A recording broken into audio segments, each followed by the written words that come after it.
Magandang hapon mga Kuya Hunter. Dito tayo sa Palayan ngayon. Papatunog tayo ng mga uwis. Abang tayo.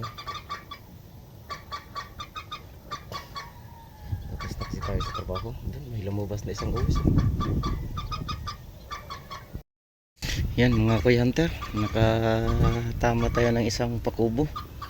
Yung tinira natin kanina doon na ano, dyan. Isang uwis tsaka isang rockwork dito sa gilid. Hindi natin nakita. Balahibo lang ang nandun. Kaya ito lang isa muna nakuha natin. Okay mga Kuya Hunter, stay tuned. Yun yung speaker natin, papatunog tayo. Sana may lumabas pa. Time check po, 5:25 na. Isa pa lang nakuha natin. Ito, pakubo.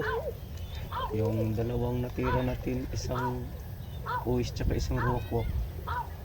Balahibo lang andun, wala na yung iba. Nakatakbo. Ayun, papatunog pa rin tayo hanggang gabi tayo dito. Nagdala tayo ng flashlight, papailaw tayo ng mga pakubo dyan, no? Dyan mga bagong araro. Mamayang gabi susubukan natin dyan pakubo. Alright, shoutout pala sa lahat ng mga hunter dyan, lalo na sa Nueva Ecija, sa Pampanga, saan pa ba yung iba, sa Iloilo, Pangasinan, lahat ng mga hunters, mga Kuya Hunters. Shout out sa inyo lahat. Ingat kayo palagi dyan. God bless po. Mga Kuya Hunter, pailaw kami. Yan.